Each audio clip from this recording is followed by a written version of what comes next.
अगला सवाल मेरा ये है कि आध्यात्मिकता में जाने के लिए, जैसे आपने कहा कि आप कोई काम भी कर रहे हैं और अच्छे मन से कर रहे हैं तो आप आध्यात्मिक हैं, बिल्कुल सही बात है। पर कोई और चीज़ें भी कुछ ऐसा चाहिए, जैसे कि मैंने अभी सुना है कि जनरली जो आध्यात्मिकता में लोग होते हैं, उनका फूड प्रेफ़रेंस जो खाना होता है, वो शायद नॉन वेजिटेरियन नहीं होते, ऐसा परसेप्शन, मैं सही बोल रहा हूँ गलत मुझे पता नहीं। तो उसके बारे में आपको क्या कहना है कि उनका फूड प्रेफ़रेंस भी अलग होता है, उनका मूड प्रेफ़रेंस अलग होता है, वो जहाँ रहते हैं वो जगह भी अलग होती है, कुछ अलग होता है, या फिर संसारिकता में रहते हुए भी अध्यात्म को अपनाया जा सकता है? संसार में रह सकते हैं पर आपके काम, जैसा मैंने कहा कि आपकी सोच थोड़ी सी लार्जर पर्सपेक्टिव पे चली जाती है, जहां आप लोगों के बारे में भी सोचना। तो अगर आप जैसे नॉन वेजिटेरियन फूड्स के बारे में भी बात कर रहे हैं, कहीं ना कहीं हमको पता है कि उससे किसी और को तकलीफ हो रही है, तो वो सोचते ही आदमी पीछे हट जाता है। अब अगर नॉन वेजिटेरियन में नहीं, जंक फूड्स भी है, जैसे हम गुणों की बात करते हैं, सात्विक, तामसिक, राजसिक, तो जब आप स्पिरिचुअलिटी की ओर जाते हैं तो आप सात्विकता की ओर जाते हैं। तो उसमें हर चीज है, but that does not mean कि आप फैमिली में नहीं रह रहे हैं, आप रह रहे हैं, पर आप किसी भी ऐसी चीज को अपने ऊपर हावी नहीं होने देंगे जो आपके लिए खराब है। फूड भी हो सकता है, तो सात्विकता में आपकी फूड हैबिट्स अच्छी होती है, क्योंकि कई ऐसे फूड्स हैं जो आप पे हावी हो जाते हैं, आपको ज्यादा नींद आने लगती है, तो कहीं ना कहीं आपका जो नींद पे कंट्रोल है वो उसको खराब कर देगा, वो फूड। तो आप उस फूड को अलग कर देते हैं कि नहीं, आप किसी भी ऐसी चीज को पावर नहीं देंगे कि तुम मुझ पे हावी हो, क्योंकि मालिक मैं हूं।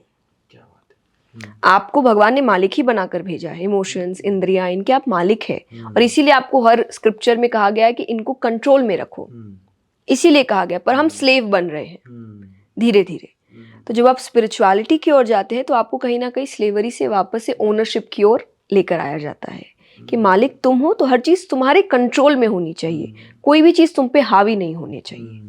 आध्यात्मिकता की जब हम बात करते हैं, धर्म गुरु स्पेशली, बाहरी चीज़ें आपको बहुत मिली हैं, समझते हैं उस चीज़ को, लेकिन मैं जानना चाहता हूँ आध्यात्मिकता को जब आपने अपनाया तो आंतरिक तौर पे आपने 4 क्या बदलाव या 3 क्या बदलाव देखे अपने अंदर? मुझे ऐसा लगता है हर आदमी स्पिरिचुअल है अंदर से, पर उसको रियलाइज करने में समय लगता है।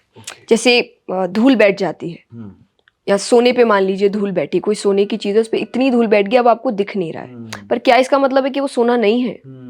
सोना तो सोना ही रहेगा। आपको उसको थोड़ा साफ करना पड़ेगा, पॉलिश करना पड़ेगा, तब जाके आपको उसकी चमक दिखेगी। तो ये जितनी भी चीजें हैं, चाहे मेडिटेशन है, मंत्र चैंटिंग है, सत्संग है, स्क्रिप्चर्स है, ये उस धूल को हटाने का काम करता है। बस यही है कि है आपके अंदर भी, सबके अंदर है, और उसमें थोड़ी धूल जम गई है। तो ये सब टूल्स है उस धूल को हटाने के लिए। और जैसा मैंने कहा कि हेल्प मुझे यही किया कि फर्स्ट, बाहरी चीजें मुझे जल्दी से ट्रबल नहीं कर सकती। एंड आज के टाइम पे सबसे बड़ा वर्ड इज ट्रोलिंग, कि बहुत जल्दी आपको दुख होता है कि लोग गलत क्यों कह रहे हैं, लोग गलत बातें क्यों कर रहे हैं। नॉट दैट कि कभी मुझे हुआ ही नहीं, हुआ है, कई बार हुआ है, लेकिन शुरुआती टाइम पे हुआ। धीरे धीरे आप उन चीज़ों को जब स्पिरिचुअलिटी से जोड़ने लगते हैं, आपकी प्रैक्टिसेस और बढ़ती है।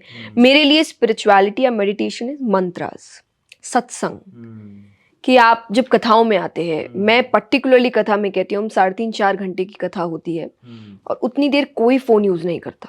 जो इंसान सत्संगी होता है वो जल्दी से डिप्रेशन में नहीं जाता। ये भी स्पिरिचुअल होने का एक तरीका है। दूसरा, पेशेंस लेवल, मैं जल्दी से अपना पेशेंस नहीं खोती। आप मुझे अगर गुस्सा दिलाना है तो आपको बहुत सारी गलतियां करनी पड़ेगी, मेरा गुस्सा होने के तब मैं शांत हो जाती हूँ। तो उस पर भी आई ट्राई कि वो चीज़ मुझ पे हावी नहीं होनी चाहिए। तो स्पिरिचुअलिटी उस राक्षस को खत्म करने का काम करता है, क्या कि आप पर चीजें हावी नहीं होगी, यानी आपके हर रिएक्शन का कंट्रोल आपके पास है। मुझे गुस्सा करना भी तो मैं अपनी मर्जी से करूंगी। और प्लस कंसंट्रेशन, कि अगर मैं कोई काम कर रही हूं तो फिर आप किसी और चीज से मुझे भटका नहीं सकते, मेरा ध्यान उस पर ही रहेगा। तो ये मंत्रों से होता है, जो मैं मंत्र चैंटिंग रोज करती हूँ, कि आपका ध्यान उसकी तरफ होता है। तो ये एक तरीके का मेडिटेशन है मेरे लिए, जो मंत्रों के चैंटिंग से मुझे मिलता है। तो ये 3 चीज़ें जो मेरे काम में, मेरे रिलेशनशिप में, फैमिली है, परिवार है, फ्रेंड्स है, सबके साथ बहुत हेल्प करता है। मेरे काम में हेल्प करता है, और मेरे पर्सनल, यानी जो मेरे साथ मेरा रिलेशन है, उसमें बहुत हेल्प करता है।